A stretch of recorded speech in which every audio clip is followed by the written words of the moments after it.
My name is Eleanor. I am 66 years old, and what I am about to tell you changed my life forever. The funeral of my husband, Arthur, was the quietest day of my existence. There, beside his grave, I received a text from an unknown number that chilled me to the bone. "I'm alive. That's not me in the casket," I replied, trembling. "Who is this?" The answer left me breathless. "I can't say. They're watching. Don't trust our sons."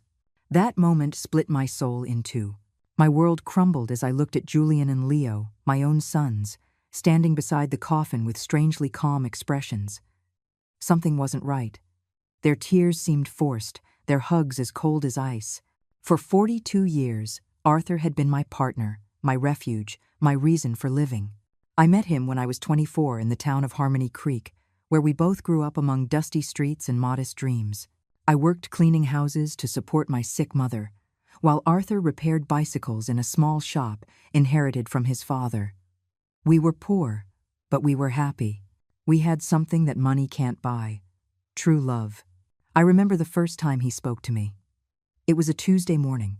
I was walking to the market in my faded green dress and worn-out shoes.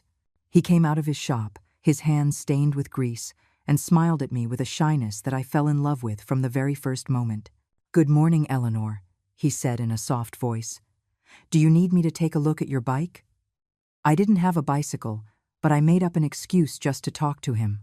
That conversation turned into dates under the big maple tree in Central Park, then into promises of eternal love, and finally, into a humble wedding filled with hope. The first few years were hard. We lived in a 2-bedroom house with a tin roof. When it rained, we'd place pots all over the house to catch the leaks. But we were happy. Arthur worked from sunup to sundown in his shop. I sewed clothes for the ladies in town. When Julian was born, I thought my heart would burst with happiness. He was a beautiful baby, with his father's big eyes and my smile. 2 years later, Leo arrived, just as perfect. I raised them with all the love in the world, sacrificing my own needs for theirs. Arthur was a wonderful father. He took them fishing in the creek on Sundays, taught them how to fix things with their own hands, and told them stories before they went to sleep.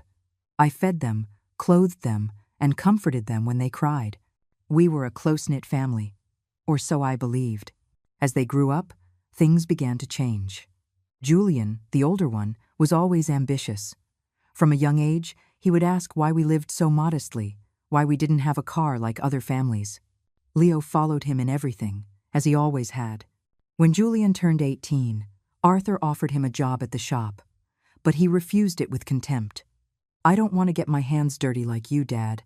I'm going to be someone important." Those words deeply wounded Arthur, though he never told me. I would see him at night, sitting on the porch, looking at the stars with sadness. His son had rejected not only his job, but his entire way of life. The years passed, and surprisingly, Julian managed to make his way in the business world. He got a job at a real estate firm in Street Louis. Leo followed him shortly after. They both started making money, much more than Arthur and I had ever seen. At first, I was proud.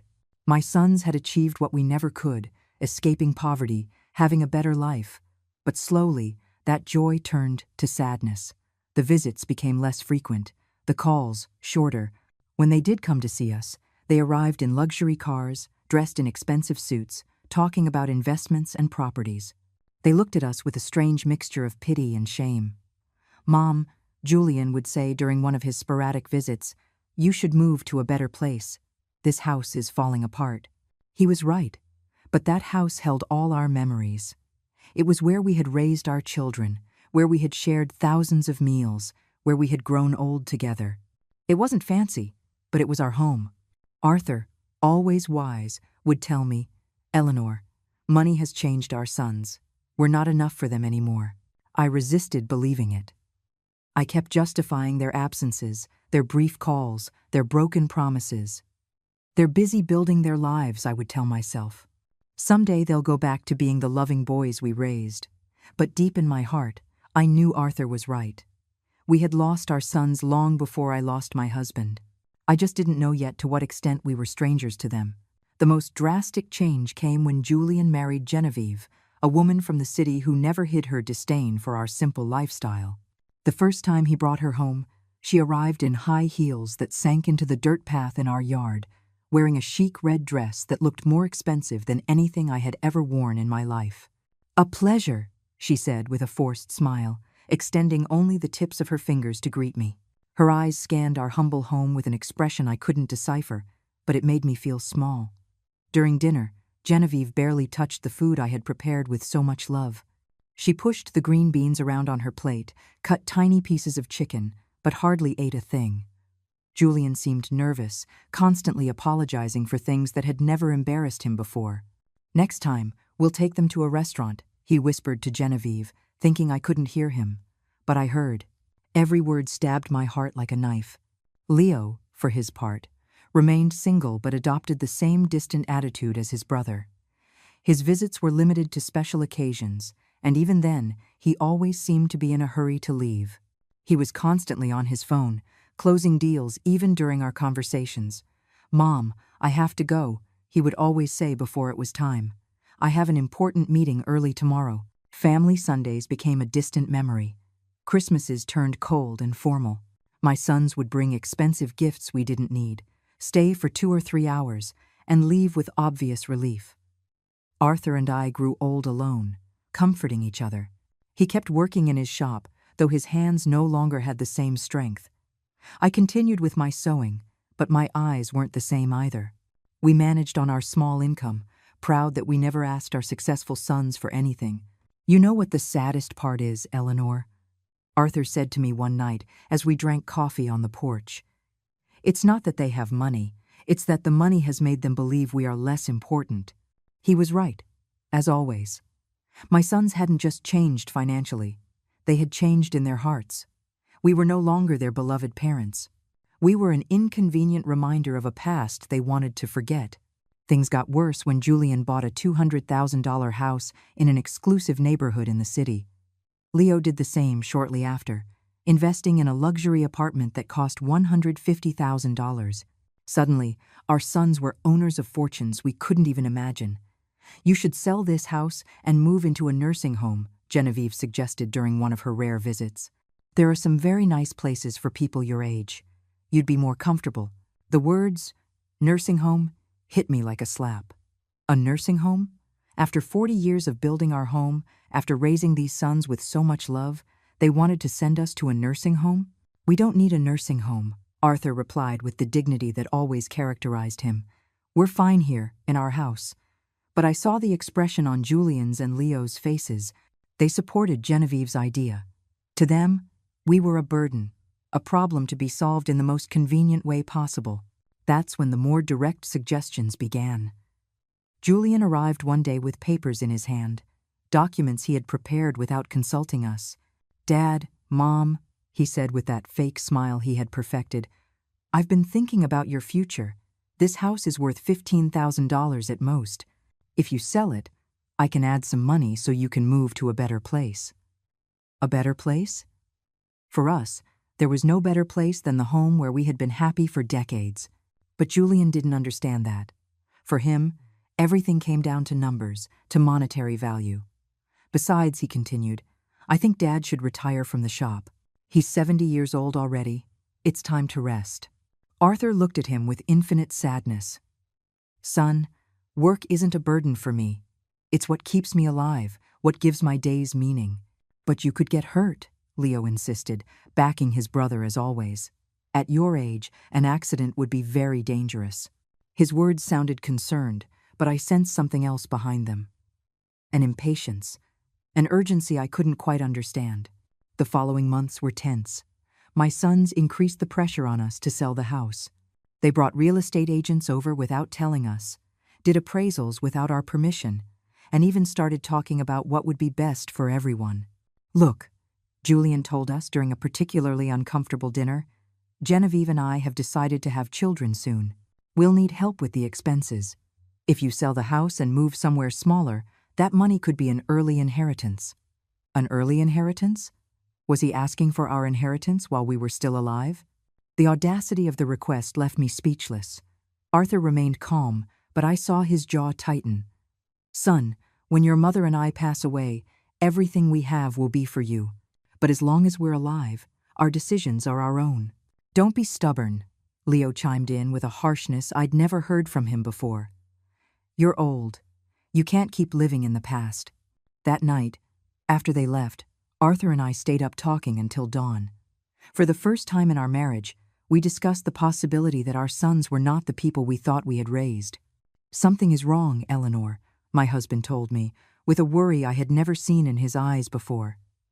This isn't just ambition or impatience. There's something darker behind all this pressure.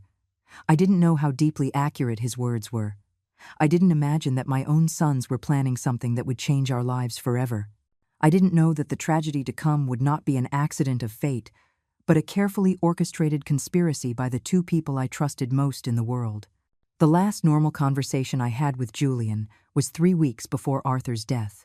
He came alone, without Genevieve, with a more serious expression than usual. "Mom," he said, sitting at the kitchen table where he had eaten breakfast so many times as a child, "I want you to know that, no matter what happens, Leo and I will always take care of you." His words reassured me at the time, but now, remembering them beside Arthur's grave, they send shivers down my spine. Why did he say no matter what happens? What did he know that I didn't? The accident that changed everything happened on a Tuesday morning. Arthur had left early for the shop, as he did every day for over 40 years. I was in the kitchen preparing his favorite lunch, pot roast and mashed potatoes, when the phone rang with an urgency that froze my blood. "Is this Mrs. Eleanor?" a strange voice asked. "This is General Hospital. Your husband has had a serious accident. You need to come immediately." The words blurred in my mind like ink in water. The world stopped. My legs turned to jelly, and I had to grab the doorframe to keep from falling. What happened? Is he okay? Is he alive? "He's in intensive care, ma'am. Please, come as soon as you can." The trip to the hospital was a blurry nightmare. My neighbor Sadie had to drive me because I was shaking so much I couldn't even hold the keys. The whole way, my mind refused to process what was happening. Arthur was careful, meticulous in his work. How could this have happened? When we arrived at the hospital, Julian and Leo were already there. That struck me as odd, because no one had called them yet, at least not me, but in my desperation, I didn't give the detail much thought. "Mom," Julian said, hugging me with a force that felt genuine. "Dad is in bad shape. The doctors say one of the machines at the shop exploded. He has severe burns and head trauma." Leo's eyes were red, but something in his expression seemed strange. He looked more nervous than sad, like someone waiting for important news rather than someone grieving for his father. "Can we see him?" I asked desperately. "Only immediate family, one at a time, and for 5 minutes max," the nurse explained. When I entered that intensive care room, my heart sank. Arthur was connected to a dozen machines, with bandages covering much of his face and arms. I barely recognized him. His breathing was labored, artificial, maintained by constantly beeping devices. I approached his bed and took his hand, the only part of his body that seemed untouched. "Arthur, my love, I'm here. Everything is going to be okay. You're going to recover, just like you always do." For a moment I felt him lightly squeeze my hand. His eyes moved behind his closed eyelids. He was fighting. My warrior was fighting to come back to me. The next 3 days were the longest of my life. I practically lived at the hospital, sleeping on the uncomfortable chairs in the waiting room. Julian and Leo took turns keeping me company, but they always seemed more interested in talking to the doctors than in comforting their father. I overheard fragmented conversations that I couldn't fully understand at the time. Leo asking about health insurance, about the costs of treatment. Julian on the phone, talking about life insurance policies and beneficiaries. "Mom," Julian told me on the second day, "we've reviewed Dad's insurance. He has a $50,000 life insurance policy. There's also a work accident policy that could cover up to $75,000 more. Why was he talking to me about money when Arthur was still fighting for his life? Why was he worried about insurance instead of his father's recovery?" "I don't care about the money," I answered harshly. "I just want your father to get better." "Of course, Mom," he said, but I saw something in his eyes I didn't like. A coldness, a calculation at work while his father was dying. On the third day, the doctors gave us the most devastating news of my life. Dr. Evans, an older man with a compassionate expression, gathered us in a small office. "Mrs. Eleanor," he began in a gentle voice, "your husband's condition is critical. The burns have become infected, and the head trauma is more severe than we initially thought. We need to be realistic about his chances." "What does that mean?" I asked, though my heart already knew the answer. "It means we must prepare for the worst. Your husband is in a medically induced coma. We could keep him alive indefinitely, but his quality of life, well, it's very unlikely he will ever regain consciousness." The world crumbled around me. 42 years of marriage, a whole life built together, and now they were telling me it was fading away like smoke. "We want to try everything," I said through sobs. "No matter the cost, no matter how long it takes." But Julian exchanged a look with Leo that deeply unsettled me. "Mom," Julian said, in a voice trying to sound sympathetic, "we have to be practical. Dad wouldn't want to live like this. He always said he never wanted to be a burden to anyone." "A burden?" I exploded with a fury I didn't know I had. "He's your father. He's not a burden. He's the man who raised you, who worked his whole life to give you the best." "We know, Mom," Leo intervened. "But we also have to think about you. The medical expenses are going to be enormous. They could wipe out all your savings. Again, the money. Always the money. My husband was dying, and they were calculating costs. That night, alone in the hospital room, I held Arthur's hand and spoke to him as if he could hear me. "My love, I don't know what to do. The doctors say there's no hope, but I can't let you go. I can't imagine my life without you." It was then that something happened that still gives me goosebumps. His fingers moved slightly, squeezing mine with an almost imperceptible strength. His lips moved as if he were trying to say something, but no sound came out. I desperately called the nurses. "He's responding. He's trying to talk." But by the time they arrived, Arthur had returned to his previous state. The nurse checked the monitors and shook her head. "Sometimes involuntary muscle spasms occur, ma'am. It doesn't mean he's conscious." But I knew what I had felt. Arthur had tried to communicate with me. He had fought to tell me something important. 2 days later, in the early hours of Friday morning, the machine's alarms blared. The lights flashed, nurses rushed toward Arthur's room. I was dozing in the hallway when the commotion woke me. "No, no, no!" I screamed, running toward the room. The doctors worked for 40 minutes trying to resuscitate him, but it was useless. At 4:37 in the morning, Arthur was officially declared dead. The pain I felt in that moment was physical, as if my heart had been ripped from my chest. I collapsed beside his bed, hugging his still warm body, refusing to accept that he was gone forever. Julian and Leo arrived at the hospital an hour after their father's death. They seemed prepared, as if they had been waiting for the call. They brought papers, documents, phone numbers for funeral homes. "We've already spoken with the Harmony Creek Funeral Home," Julian told me while I was still crying inconsolably. "They can pick up the body this morning." "We also contacted the insurance company," Leo added. "The claims process has already been started." How could they be so efficient, so organized, so cold, just an hour after losing their father? Something wasn't right, but my grief was so intense that I couldn't think clearly. The funeral was scheduled for the following Monday. Julian handled all the arrangements without really consulting me. He chose the simplest casket, the briefest ceremony, as if he wanted to get it all over with as quickly as possible. "It's what Dad would have wanted," he told me when I confronted him for not including me in the decisions. "Something simple, without any fuss." But Arthur deserved better than this indecent rush to bury him and forget him. The day of the funeral was overcast and cold, as if the sky itself was weeping for Arthur. I wore my only black dress, the same one I had worn to my mother's funeral years ago. My hands were shaking so much that Sadie had to help me with the small buttons on the back. "Be strong, Eleanor," my dear friend whispered as she carefully combed my hair. "Arthur would want to see you strong." But I didn't feel strong. I felt empty, like a shell without a soul. 42 years of marriage cannot be buried so easily. Every object in the house reminded me of him. His coffee mug on the table, his tools in the yard, his pillow that still held his scent. When we arrived at the cemetery, I was surprised by how few people had attended. I expected to see more of Arthur's friends from the shop, more neighbors, more acquaintances.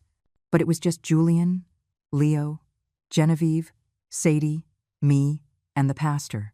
For a man who had lived 70 years in the same town, who had helped so many people, the funeral seemed strangely empty. "Where are the people from the shop?" I asked Julian. "We didn't want to bother anyone," he replied quickly.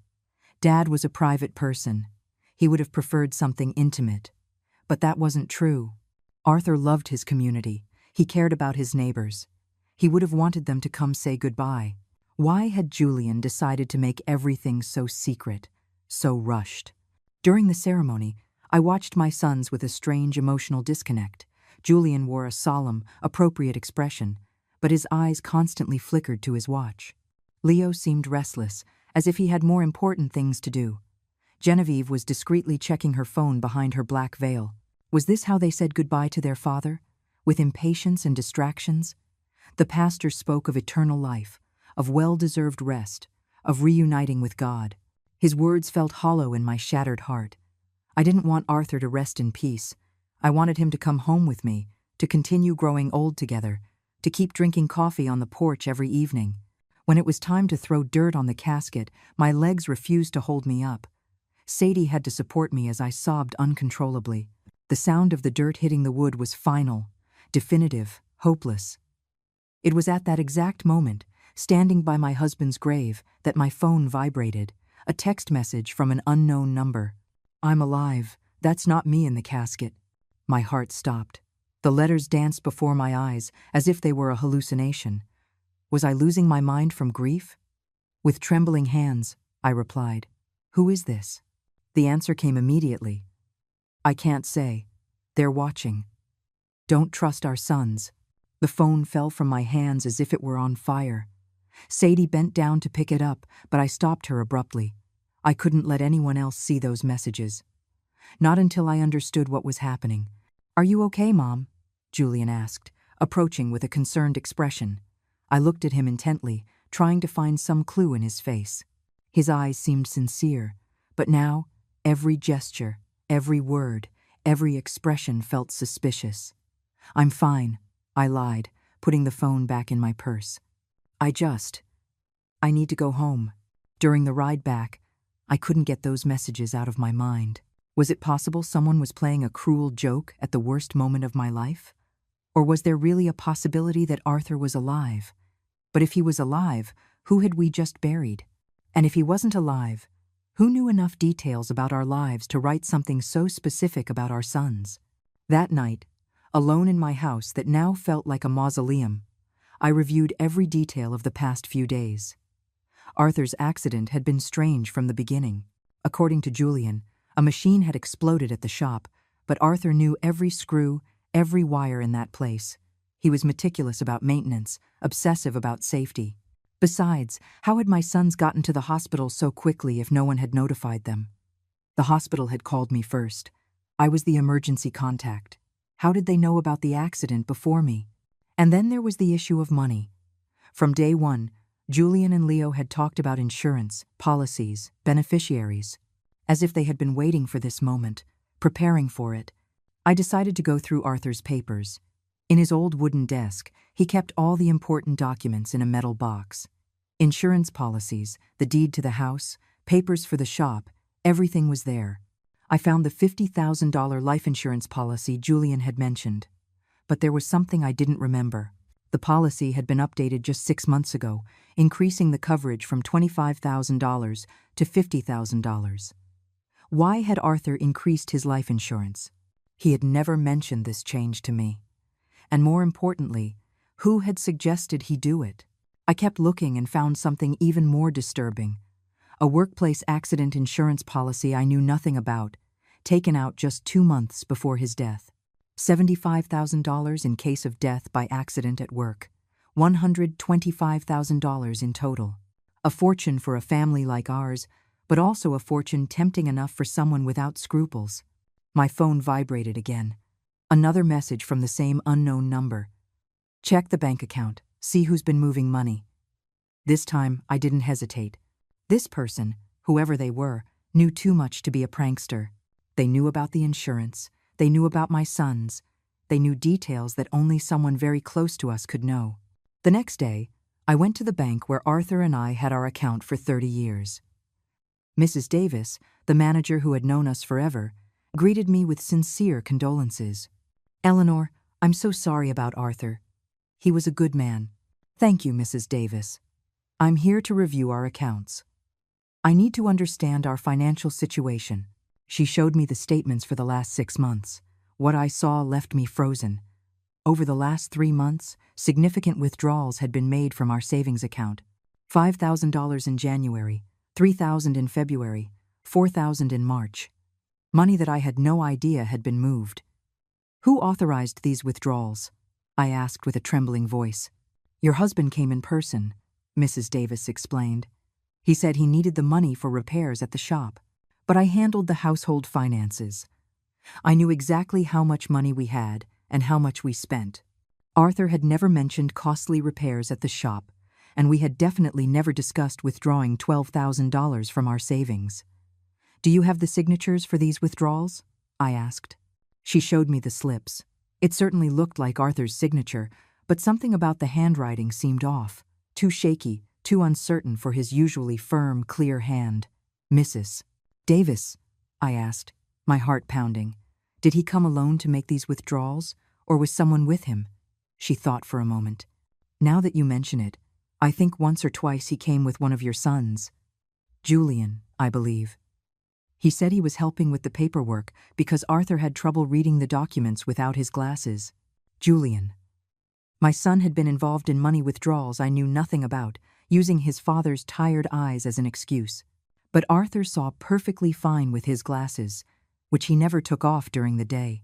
That afternoon, as I looked over the bank slips again and again, I received another message. The insurance was their idea. They convinced Arthur he needed more protection for you. It was a trap. I could no longer deny the evidence piling up in front of me.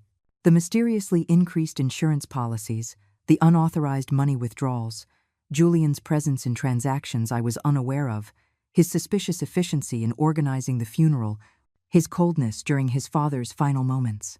But the question that terrified me was, if they had really planned Arthur's death, how had they done it? And who was the person sending me these messages? How did they know so much about what had happened? The following days turned into a nightmare of doubt and suspicion. Every smile from Julian, every hug from Leo, every word of condolence felt like a mask hiding something sinister. But I needed more proof before I could accept a truth as horrifying as the one forming in my mind. My phone kept receiving messages from the mysterious number. "Go to Arthur's shop. Look in his desk. There are things you didn't see." I decided to go to the shop for the first time since the accident. Julian had said a machine exploded, but when I got there, I found something completely different from what I expected. The shop was strangely clean. Too clean to have been the scene of an explosion. There were no scorch marks on the walls, no debris, no signs of the destruction that such a serious accident should have caused. "Where's the machine that exploded?" I wondered aloud. I searched the entire shop and found all the machines in their places, working perfectly. The welder, the compressor, the power, saw all of them were intact. So what had been the cause of the accident? In Arthur's desk, I found something that made my blood run cold. A note in his handwriting, dated 3 days before his death. "Julian insists I need more insurance. He says it's for Eleanor, but something doesn't feel right. I don't trust his intentions." Below that note, there was another. "Leo brought me some papers to sign. He says they're to modernize the shop, but I don't understand what it's about. Why such a rush?" My husband had been suspicious. He had sensed that something wasn't right with our son's behavior, but he had died before he could tell me. I kept searching and found a sealed envelope with my name on it. I opened it with trembling hands. It was a letter from Arthur. "My dearest Eleanor, if you are reading this, it means something has happened to me. In recent months, I've noticed strange changes in Julian and Leo. They are too interested in our money, in the insurance, in us selling the house. Genevieve is putting a lot of pressure on them. Yesterday, Julian told me I should be more concerned about my safety, because at my age, any accident could be fatal. I don't know why, but those words sounded like a threat. I love you, Eleanor. If something happens to me, don't blindly trust anyone, not even our sons." The letter fell from my hands. Arthur had foreseen his own death. He had seen the signs that I, blinded by motherly love, had ignored. That evening, Julian came to visit. He arrived with a bottle of wine and a smile that now seemed completely fake. "Mom, I've been thinking about your future," he said, pouring himself a glass without asking if I wanted one. "The insurance money is already being processed. It will be $125,000. "How do you know the exact amount?" I asked, feigning innocence. "Well, I helped Dad with the insurance paperwork. He wanted to make sure you had enough money to live comfortably." A lie. Arthur had never wanted to increase the insurance. According to his own note, he had been pressured by Julian. "And what do you think I should do with that money?" I asked, carefully watching his reaction. His eyes lit up with a glint that gave me chills. "You could buy a smaller, more comfortable house. Or better yet, move into a good nursing home where you'll have company and medical care. Leo and I could manage your money to make it grow. Manage my money. We just want to take care of you, Mom. At your age, it's easy to get scammed or make bad financial decisions. We know about investments, about business. We could triple that amount in a few years. Triple my money, or make it disappear into their own pockets. Let me think about it," I told him. That night, I received another message. "Tomorrow, go to the police station. Ask for the report on Arthur's accident. There are contradictions you need to know about." The next day, I went to the local police station.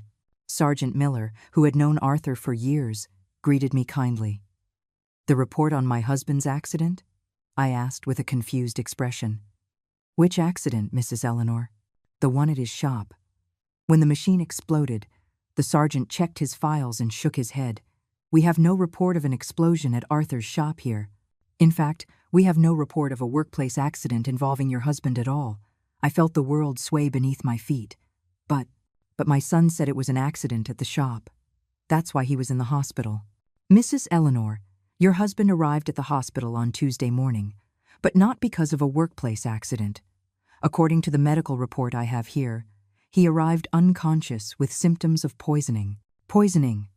The doctors found traces of methanol in his blood, an amount sufficient to cause blindness, brain damage, and eventually death. The hospital should have informed you of this. Poisoning. It hadn't been an explosion. It hadn't been a workplace accident. Someone had deliberately poisoned my husband. Why didn't anyone tell me this?" I asked, my voice breaking. The immediate family members who signed the hospital papers requested that the information be kept confidential to avoid unnecessary speculation. They said you were too emotionally fragile to handle the technical details. Immediate family members, Julian and Leo. They had hidden the true cause of Arthur's condition, invented the story of the explosion, and manipulated everyone, including me, to cover up a murder. "Mrs. Eleanor," the sergeant continued, "if you have suspicions about the circumstances of your husband's death, we could open a formal investigation." I had more than suspicions. I was certain that my own sons had murdered their father for money. That afternoon, Leo came to the house with a bouquet of flowers and the same fake smile as Julian. "How are you, Mom? You look tired." "I'm fine," I lied, watching his every move with a new perspective. "Just thinking about the future." "It's good that you're thinking about that. Julian and I have been talking. We think you should sell the house soon while the real estate market is fresh." "Why the rush?" "Well, old houses lose value quickly, and you need the cash. The funeral expenses, the outstanding medical bills." More lies. The funeral had been cheap, almost insultingly so. And there were no outstanding medical bills because the hospital insurance had covered them. "Leo," I said, looking him straight in the eye, "you knew your father didn't die from a workplace accident." For a fraction of a second, I saw panic in his expression, but he recovered quickly. "What are you talking about, Mom?" "I went to the police station. There's no report of an explosion at your dad's shop." This time, the panic was more evident. "Mom, you shouldn't be doing these things. They'll confuse you. The grief is affecting you." "Is the grief affecting me, or have you both been lying to me?" He stood up abruptly, spilling the coffee I had served him. "I think you need to rest. We'll talk when you're calmer." He left quickly, but not before making a phone call in the yard. Although I couldn't hear the words, the tone was urgent, worried. That night, I received the most revealing message yet. They're coming together tomorrow. They're going to try to convince you that you're crazy, that grief is making you imagine things. Don't believe them. And don't take anything they offer you to drink or eat. The mysterious message's prediction came true exactly as warned. The next day, Julian and Leo arrived at my house together, accompanied by Genevieve. They wore expressions of exaggerated concern and carried a bag of pastries from the downtown bakery. "Mom, we're very worried about you," Julian began in a syrupy voice. "The neighbors have told us you've been acting strangely. Sadie says you've been talking to yourself, that you're not eating well." Sadie had never said that. It was another lie in their growing collection. "Genevieve brought your favorite pastries," Leo added, pointing to the bag. "And we made special coffee, from that brand you like so much." I remembered the words from the message. "Don't take anything they offer you to drink or eat." Was it possible they planned to poison me too, as they had done with Arthur? "Thank you, but I've already had breakfast," I told them, keeping my distance. "But Mom," Genevieve insisted with a smile that didn't reach her eyes, "you need to eat well. You've lost so much weight since Arthur's passing." "I'm fine," I repeated firmly. Julian exchanged a significant look with Leo. It was the same look they had shared at the hospital when the doctor gave us Arthur's prognosis. "Mom," Julian said, sitting closer to me, "we want to talk to you about something important. Leo and I have been consulting with some doctors about your recent behavior." "My behavior?" "Yes. The strange questions you've been asking, the visits to the police station, this obsession with irrelevant details about Dad.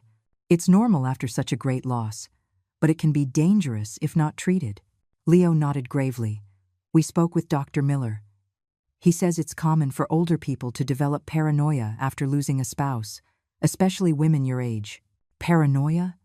They were accusing me of being crazy for uncovering their lies. "I'm not paranoid," I told them with all the firmness I could muster. "I'm just asking questions I should have asked from the beginning." "Like what questions?" Julian challenged me. "Like why there's no police report of your father's supposed accident. Like why the shop is perfectly clean if there was an explosion. Like why you withdrew $12,000 from our account without telling me." The silence that followed was deafening. The three of them exchanged barely disguised looks of panic. "Mom," Leo finally said, "those things have simple explanations. Dad withdrew that money for repairs he wanted to do in secret, as a surprise for you." "What surprise?" "He wanted to remodel the house," Julian lied. "He had hired some workers to fix the roof, paint the walls. He wanted it to be a surprise for your birthday." If that were true, where were the workers? Where were the materials? Why did no one in town know about this supposed remodeling? "About the police report," Julian continued. "Not all workplace accidents require a report, especially when they happen on private property." More lies. Sergeant Miller had been very clear. Any workplace accident with serious injuries requires an official report. "Mom," Genevieve intervened in a sweet but condescending voice, "we just want to take care of you.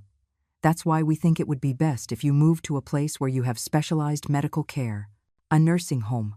"A specialized care home," Julian corrected, "for people going through complicated grief.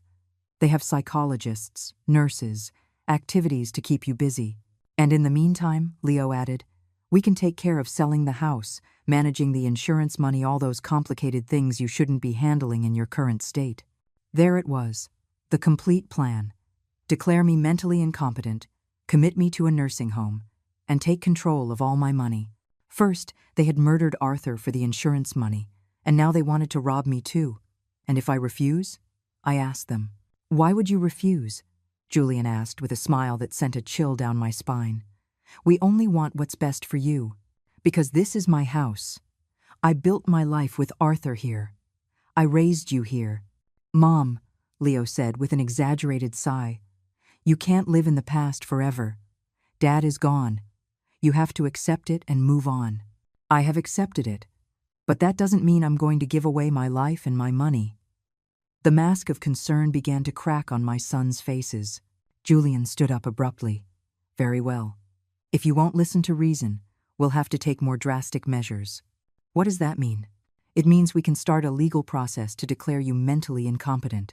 We have witnesses to your erratic behavior. We have testimony from doctors who confirm you are suffering from senile paranoia. Doctors? What doctors? I hadn't spoken to any doctor about my mental state. Dr. Miller has already signed a preliminary report, Leo added. He says that based on our descriptions of your behavior, it's likely you need specialized care. A doctor who had never examined me had signed a report on my mental state based solely on what my sons had told him. How much had it cost them to buy that fake evaluation? So you can cooperate voluntarily, Julian continued. Or we can do it the legal way, but one way or another, you are going to get the help you need. It was a direct threat. If I didn't hand over my money voluntarily, they would use the legal system to steal it. I need time to think about it, I told them, trying to buy time. Of course, Genevieve said with her fake sweetness. But not too much time, for your own good. After they left, I sat in my kitchen, trembling with rage and fear. My own sons, my own flesh and blood, had not only murdered their father, but were now planning to steal everything I had left. That night, the phone vibrated with a message longer than the previous ones. Eleanor, my name is Vincent Hayes. I'm a private investigator. Arthur hired me 3 weeks before he died because he was suspicious of Julian and Leo. They poisoned him with methanol mixed into his breakfast coffee. I have recorded proof of their conversations, planning everything. Tomorrow at 3 o'clock in the afternoon. Go to the Hope Cafe. Sit at the table in the back. I'll be there. Finally, I would know who had been sending me those messages, and more importantly, I would have the evidence I needed to get justice for my husband's death. But I also knew I didn't have much time. Julian and Leo had shown their hand. If I didn't act fast, I would end up locked in a nursing home while they spent the money that had cost Arthur his life. The war had begun, and even though I was a 66-year-old woman against 2 ruthless men, I had something they didn't, the truth.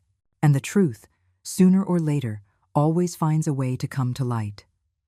That night, for the first time since Arthur's death, I smiled, because I knew my husband had not died in vain. His caution, his instinct, his decision to hire a private investigator was going to allow me to get justice. Julian and Leo had gravely underestimated their mother. They were about to find out that a woman fighting for the memory of her murdered husband is a force more powerful than all their greed combined. The next day arrived, filled with nervousness and anticipation. I dressed carefully, choosing my most serious purple dress, the one I wore for important occasions. If I was going to meet the man who could give me the answers I needed, I wanted to be ready for any revelation. At 2:30 in the afternoon, I walked to the Hope Cafe with determined but cautious steps. Every shadow seemed suspicious. Every person on the street could be a spy sent by my sons. The paranoia they accused me of having was starting to feel justified. The cafe was moderately full. I went straight to the back table, as instructed. I ordered a chamomile tea and waited, my hands trembling slightly on the worn wooden table. At exactly 3 o'clock, a man in his 50s approached my table. He was tall, with graying hair, intelligent eyes, and a serious but kind expression. He carried a brown folder under his arm. "Mrs. Eleanor?" he asked in a low voice. I nodded, not yet trusting my own voice. "I'm Vincent Hayes. I'm very sorry for your loss. Arthur was a good man." He sat across from me and placed the folder on the table. "Before I show you what I have, I need you to know that what you are about to hear and see will be very painful. Are you prepared?" "I've been preparing since I received your first message," I replied with a firmness I didn't know I possessed. Vincent opened the folder and took out a small recorder. "Arthur came to see me a month ago. He was worried about his son's behavior. He hired me to investigate them discreetly." He pressed the play button.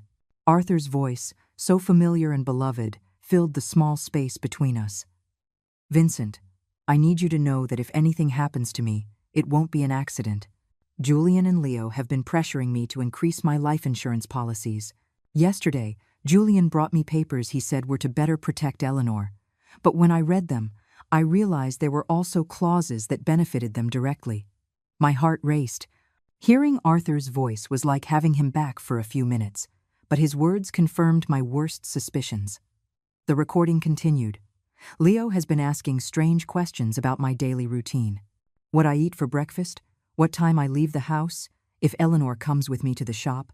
He says it's out of concern, but something about the way he asks unsettles me. Vincent paused the recording. This conversation was 3 weeks before his death, but I have something more recent. He played another recording, this time with Julian's voice in the background, talking on the phone. No, we can't wait any longer. The old man is starting to get suspicious. Yesterday he asked me why I was so interested in his insurance. Yes, I already have the methanol. It works perfectly because the symptoms look like a heart attack or a stroke. No, Mom won't be a problem. After Dad dies, she'll be so devastated we'll be able to do whatever we want with her. Tears began to roll down my cheeks. It was my son's voice, my own son, coldly planning his father's murder. There's more, Vincent said softly. This recording is from the day before Arthur's death. A new recording began. This time it was Leo speaking to someone. Everything is ready. Tomorrow, Julian is going to put the methanol in Dad's coffee. We told him it was a special vitamin supplement a doctor recommended. The fool will drink it without suspecting a thing. The symptoms? It'll start with dizziness and confusion, then vision loss, seizures, a coma. The doctors will think it's a stroke or a heart attack. By the time they realize it's poisoning, it'll be too late. My world completely fell apart. Not only had they planned Arthur's murder, but they had executed it with a coldness that terrified me. How was it possible that my sons, the babies I had nursed, the children I had comforted during their nightmares, were capable of something so monstrous? How did you get these recordings? I asked between sobs. Arthur had asked me to place listening devices in his house, Vincent explained. He was scared, but he didn't know exactly of what. We placed them on the house, phone, and in a few other strategic locations. He took out a series of photographs from the folder. I also have this. Julian buying methanol at a hardware store 50 miles from town. He paid in cash and used a fake name, but I have him on video. The photos clearly showed Julian leaving a hardware store with a small bottle in his hands. The date on the photos was 5 days before Arthur's death. And this, Vincent continued, showing me more documents, are Julian's and Leo's financial movements over the last 6 months. They've been spending far more money than their incomes justify. Julian owes $70,000 to a loan shark in the city. Leo has gambling debts of $40,000. They were desperate. Everything began to make sense. It wasn't just greed that had motivated Arthur's murder. It was financial desperation. My sons were ruined and saw their father as an easy source of quick cash. Why didn't you go to the police immediately after Arthur's death? I asked him. Because Julian and Leo are very smart. They bribed the doctor who treated Arthur at the hospital to change the official diagnosis. Instead of poisoning, the death certificate says cardiac failure due to complications from a workplace accident. Without that medical evidence, my recordings might not be enough for a conviction. But now we have all the evidence together, I said, feeling a mix of pain and determination. Exactly. And there's something else you should know. Your sons were planning to kill you too. My blood ran cold. What? Vincent played one last recording, this time with Julian's and Leo's voices together. Once we have Dad's insurance money, we need to get rid of Mom too, Julian was saying. We can't risk her getting suspicious or someone else putting ideas in her head. How? Leo asked. Same as with Dad. But this time we can make it look like a suicide from depression. A widow who can't live without her husband. No one would question it. And the money? We're her only heirs. Everything would be ours. The house, the savings, the insurance money. Almost $200,000 in total. The recording stopped. I was shaking uncontrollably. My sons had not only murdered their father, but they were planning to murder me as well. All for money, Mrs. Eleanor, Vincent told me gently. I know this is devastating, but we have enough evidence for them to pay for what they did. What should we do now? I asked, wiping my tears. First, we need to go to the police with all this evidence. Sergeant Miller is an honest man. He's not involved in any corruption. Second, we need to act fast. Your sons are planning to have you declared mentally incompetent tomorrow. If they succeed, it will be much harder to proceed legally. Tomorrow? Yes, I intercepted a phone conversation this morning. They are meeting with Judge Franklin at 10 o'clock in the morning to start the incompetency proceedings. I stood up from the table with a determination I hadn't felt in weeks. Then we have to act tonight. Exactly, Vincent confirmed. But before that, there's one more thing I want to show you. He took out one last photograph from the folder. In it, Arthur was seen leaving a medical clinic I didn't recognize. 3 days before he died, your husband went for a full medical checkup at a clinic in the city. The results show he was perfectly healthy. No signs of heart disease, normal blood pressure, everything perfect. This definitively proves that his death was caused by poisoning, not by natural health problems. That was the final piece of evidence we needed. Arthur had been a healthy man murdered by his own sons. Vincent, I said, taking his hand, thank you for fulfilling your promise to my husband. Now, let's get justice. That same evening, Vincent and I went straight to the police station. Sergeant Miller was working the night shift that week, which was perfect for our purposes. When we arrived, it was 8 o'clock in the evening, and the station was relatively quiet. Sergeant Miller, I said with a firm voice, I need to file a formal complaint for the murder of my husband, Arthur. The sergeant looked at me in surprise. Murder? Mrs. Eleanor, the death certificate states he died from cardiac complications after a workplace accident. The death certificate is fake, I replied, placing Vincent's folder on his desk. My husband was deliberately poisoned with methanol by our own sons. Over the next 2 hours, Vincent and I presented all the evidence. The audio recordings, the photographs of Julian buying methanol, the bank documents showing the unauthorized withdrawals, Arthur's medical results proving his perfect health, and finally, the recorded conversations where my sons confessed to both their father's murder and their plans to kill me. Sergeant Miller listened to each recording with an increasingly grave expression. When we finished, he leaned back in his chair and shook his head in disbelief. This is monstrous, he muttered. Are you sure you want to proceed with this, Mrs. Eleanor? Once we arrest your sons, there's no going back. Sergeant, I replied with all the dignity I could muster. Those men murdered my husband in cold blood for money. They were planning to murder me too. They are no longer my sons. They are criminals who must pay for their crimes. We will need the medical examiner to exhume Arthur's body to confirm the presence of methanol, the sergeant explained. Are you prepared for that? Do whatever is necessary, I replied without hesitation. Sergeant Miller immediately called the district attorney. Despite the late hour, the severity of the case brought the DA to the station in person. After reviewing all the evidence, he immediately authorized the arrest warrants for Julian and Leo. We'll proceed at dawn, the DA explained. We need to secure all the evidence before they can destroy anything. Vincent walked me home that night. Are you sure you'll be okay alone? He asked with concern. I'll be fine, I replied. After everything I've discovered, I'm no longer afraid. I have justice on my side. I couldn't sleep that night. I sat in the kitchen, looking at the photographs of Arthur we had on the walls. For the first time since his death, I didn't feel only pain. I felt a strange mix of sadness and satisfaction, knowing that soon there would be justice for his murder. At 6 in the morning, my phone rang. It was Julian. Mom, I need you to come to Leo's house immediately. Something terrible has happened. What happened? I asked, feigning concern. It's better if I explain in person. Please, come quickly. I knew it was a trap. After hearing the recordings the night before, I knew they were planning to accelerate their plans to get rid of me. But I also knew the police were already on their way to arrest them. I'm on my way, I lied. Instead of going to Leo's house, I stayed in my kitchen, waiting. At 7:30 in the morning, I saw from my window several police cars heading in different directions toward my sons' houses. My phone rang repeatedly over the next hour. First Julian, then Leo, both with increasingly desperate voices asking where I was, but I didn't answer any calls. At 9 in the morning, Sergeant Miller knocked on my door. Mrs. Eleanor, we have arrested Julian and Leo.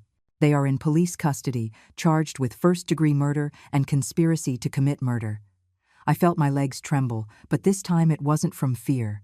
It was from relief. How did they react? I asked. Julian denied everything at first, but when we played the recordings for him, he broke down. Leo tried to flee through the back window of his house. We had to chase him for 6 blocks. That afternoon, Genevieve came to see me. She arrived crying, pleading, a completely different woman from the cold, calculating person I had known. Miss Eleanor, please, you have to drop the charges against Julian. He's not a bad person, he was just desperate because of the debts. I pressured him so much to find money. This is my fault too. I looked at her without a shred of compassion. Genevieve, your husband poisoned my husband. He was planning to murder me too. There is no explanation or justification for that. But we're family, she cried desperately. Think about what this will do to the family. The family died the day they decided to kill Arthur for money, I replied coldly. Now please leave my house. 3 days later, the exhumation of Arthur's body was carried out. The lab results confirmed exactly what Vincent had discovered. Lethal levels of methanol in his system, enough to cause all the symptoms he had experienced before his death. The case became the talk of the town. No one could believe that 2 sons had murdered their own father for money. The local newspapers called it the cruelest crime of the decade. In the following weeks, more details came to light during the investigations. Julian did indeed owe $70,000 to illegal loan sharks who had started threatening him with violence. Leo had lost $45,000 in underground casinos and was also facing threats. They had seen Arthur's life insurance money as their only salvation, but their greed had led them to increase the policies so dramatically that they aroused their own father's suspicions. We also discovered that the doctor who had falsified the death certificate had received $5,000 in cash from Julian. He too was arrested for obstructing justice and falsifying official documents. Vincent explained all the details of the plan Arthur had made with him. Your husband was smarter than his sons thought. He knew something bad was coming, but he didn't know exactly what. He hired me not just to investigate Julian and Leo, but also to protect you if anything happened to him. He knew they were going to kill him? I asked. Not exactly, but he suspected their lives were in danger. That's why we installed the recording devices, why we documented everything. He wanted to make sure that if anything happened to him, the truth would come out. My Arthur, even in his final days, had been protecting me. He had anticipated our son's betrayal and had taken steps to ensure that justice would prevail. The trial was scheduled to begin in 2 months. Both Julian and Leo faced charges of first-degree murder, which in our state carried a sentence of 25 years to life in prison. The day of the trial arrived after 2 months of intense legal preparation. The courtroom was packed. Journalists from several regional newspapers had come to cover what was already known as the case of the murderous sons. The whole town was their neighbors, Arthur's former co-workers, even people I barely knew but who wanted to witness this historic moment of justice. I dressed in my best black dress, the same one I had worn at our wedding so many years ago, but which now represented mourning and dignity. Vincent accompanied me, sitting by my side throughout the entire process. His presence gave me the strength to face what would be the most difficult day of my life. Julian and Leo entered the courtroom in handcuffs, dressed in orange prison jumpsuits. Seeing my sons like that broke my heart once more, but I no longer felt pity for them. I only felt a deep sadness for the moral death they had chosen long before they physically murdered their father. The prosecutor presented the case with devastating precision. One by one, the recordings were played for the court. The silence was absolute each time Julian's and Leo's voices were heard, coldly planning Arthur's murder. When the prosecutor played the recording where they planned to kill me too, several people in the audience gasped in horror.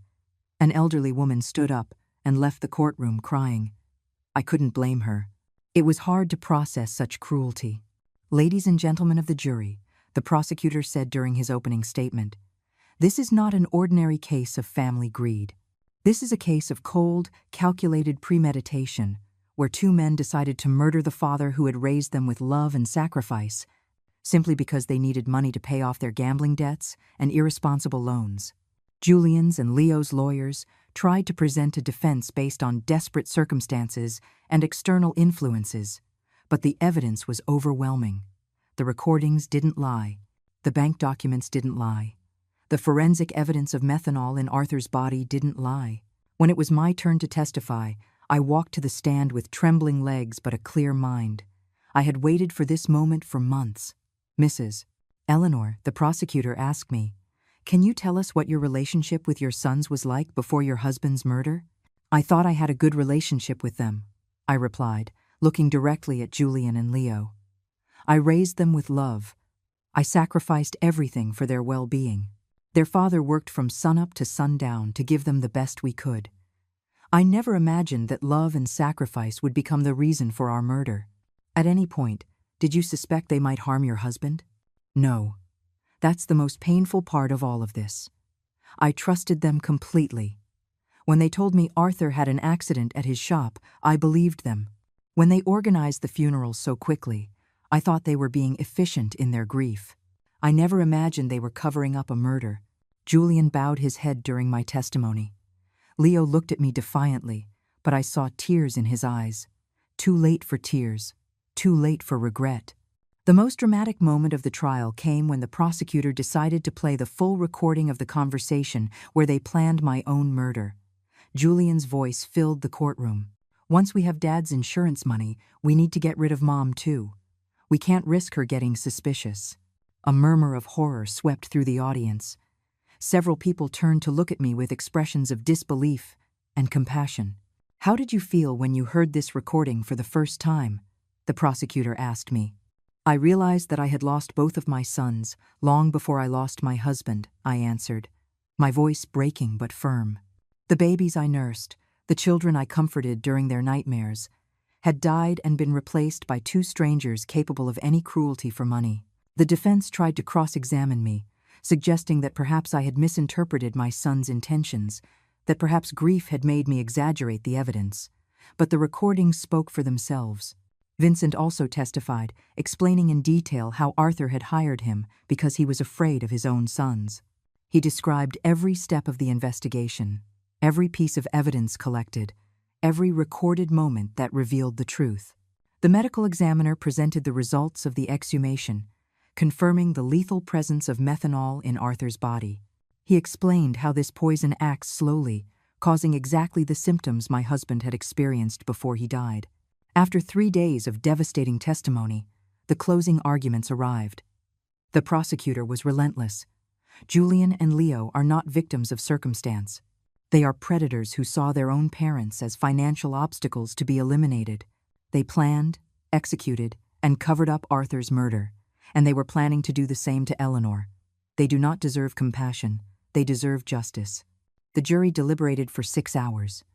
When they returned, the silence in the courtroom was absolute. I could hear my own heart beating as the foreman read the verdict. In the case of the state versus Julian and Leo Sterling, on the charge of first-degree murder of Arthur Sterling, we find the defendants guilty. The courtroom erupted in murmurs and exclamations. Julian collapsed in his chair, finally understanding the magnitude of what he had done. Leo remained rigid, staring straight ahead without expression. On the charge of conspiracy to commit murder against Eleanor Sterling, we find the defendants guilty. The judge proceeded immediately to sentencing. "Julian and Leo Sterling, for the premeditated murder of your father and the conspiracy to murder your mother, I sentence you to life in prison without the possibility of parole."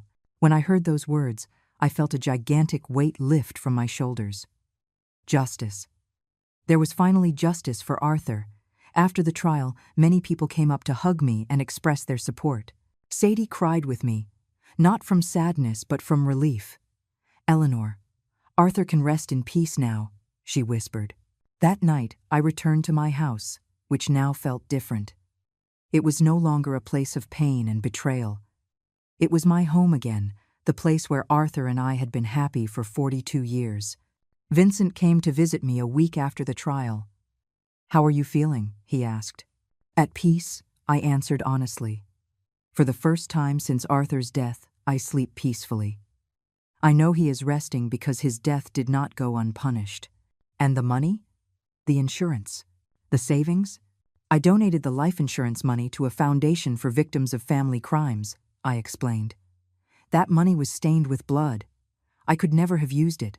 My personal savings are enough for me to live modestly for the rest of my days." 6 months after the trial, I received a letter from prison. It was from Julian. "Mom, I know I don't deserve your forgiveness, but I need you to know that I regret everything. The money, The debts, the desperation blinded us. We lost all humanity. Leo and I destroyed the most loving family in the world for $125,000 that we never even got to enjoy. I will take my own life in my cell tomorrow. I can't live with what we did. Take care, Mom. Tell Dad we're sorry we were such bad sons. I wasn't in time to prevent his suicide. Julian was found hanging in his cell the next day. Leo, upon hearing of his brother's death, suffered a complete nervous breakdown and was transferred to the prison's psychiatric hospital. Today, 2 years after the trial, I live quietly in my small house. I have turned Arthur's shop into a garden where I grow flowers that I take to his grave every Sunday. Vincent has become a close friend, visiting me regularly to make sure I'm okay. Sometimes, neighbors ask if I miss my sons. The answer is complicated. I miss the children they once were, but those children died long before Arthur did. The men they became were not my sons. They were strangers who shared my blood, but not my heart. I have learned that true family is not defined by blood, but by love, loyalty, and mutual respect. Arthur was my true family for 42 years. The friends who supported me during the trial are my family now. Justice didn't bring Arthur back, but it brought me peace. And on quiet nights, when I sit on the porch where we so often had coffee together, I swear I can feel his presence, proud of me for being strong enough to do the right thing, even when it meant losing my sons forever. 5 years have passed since that terrible day at the cemetery when I received the first message that changed my life forever. Today, I am 71 years old, and my completely white hair reflects all the storms I have faced and overcome. But my eyes, as my dear friend Sadie tells me, shine with a peace they didn't have before. The house where Arthur and I built our dreams is still my sanctuary. I've made some improvements with the money I had saved, painted the walls a soft yellow, Arthur's favorite color, and turned his old workshop into the most beautiful garden in the neighborhood. Red roses, white carnations, sunflowers that always seek the sun, just as he taught me to do during our toughest years. Vincent Hayes became more than the investigator who helped me get justice. He became my chosen family. He visits me every Wednesday afternoon, and we drink coffee on the porch while he tells me stories about his other cases. Sometimes he asks if I regret reporting my own sons, if it wouldn't have been better to keep the secret and live with the lie. Never, I always reply. The truth hurts, but lies kill the soul. The foundation I established with the life insurance money has become something bigger than I ever imagined. The Arthur Sterling Foundation for Victims of Familial Crimes now helps dozens of families each year who have gone through tragedies similar to mine. We have psychologists, lawyers, private investigators all working so that no other family has to suffer in silence what I suffered. 6 months ago, a 40-year-old woman came to see me. Her name was Helen, and she suspected that her brother had murdered their mother for the inheritance. Her story was painfully similar to mine: greedy relatives, pressure to sell property, strange behavior after the death. The foundation provided her with a private investigator, free legal advice, and psychological support throughout the entire process. When her brother was convicted of murder 3 months later, Helen came to hug me, crying, "Mrs. Eleanor, you saved my life. If you hadn't had the courage to report your own sons, I never would have had the courage to report mine." Those are the moments that remind me why all the pain I went through was worth it. Leo is still alive, though he is no longer the same man I knew. After Julian's suicide, his mind completely broke. The doctors say he lives in a constant state of guilt and paranoia, believing that Arthur comes to visit him every night to condemn him for the murder. He has tried to take his own life 3 times, but the prison guards keep him under constant watch.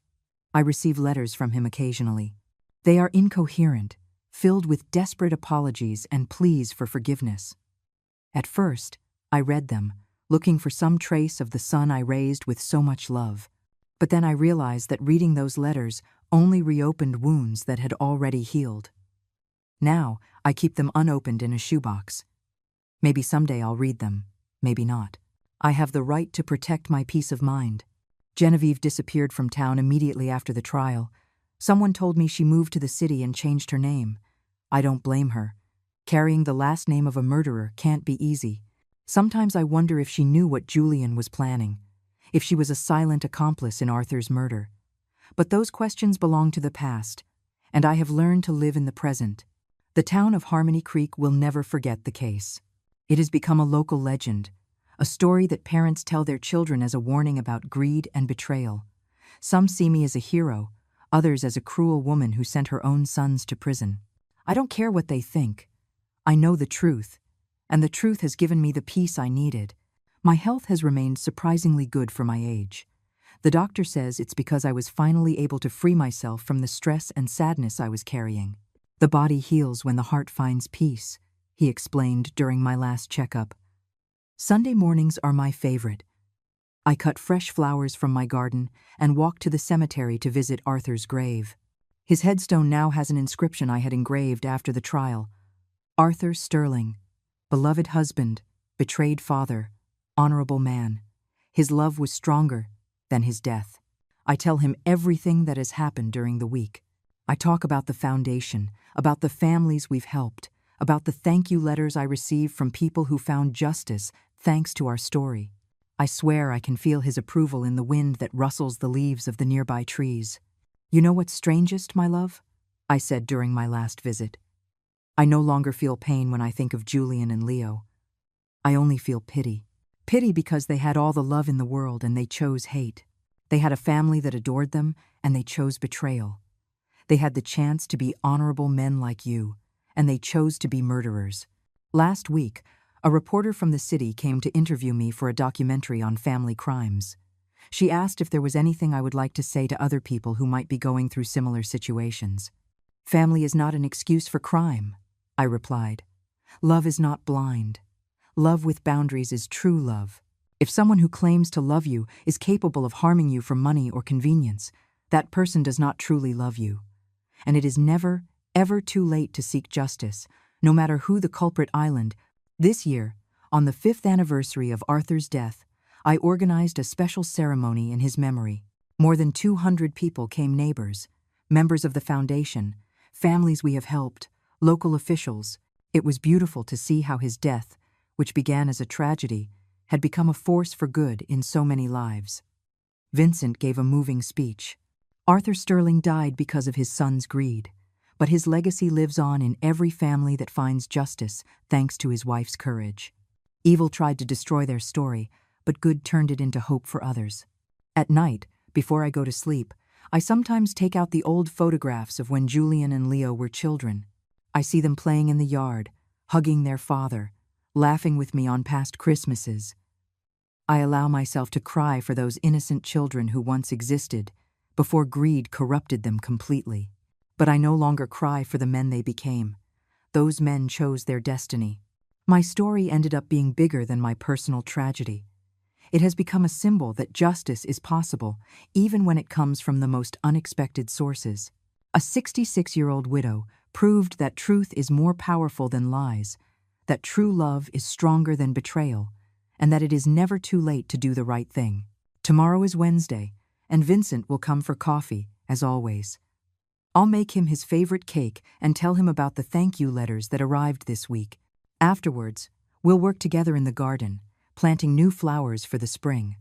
Life goes on, simpler but more authentic than before. I have learned that true family isn't about shared blood, but shared values, mutual respect, love that never turns to harm. Arthur, wherever you are, I hope you know that I kept the promise I made to you beside your grave that terrible day. I found the truth. I sought justice, and I turned our pain into hope for others. Your death was not in vain, my love. It will never be in vain.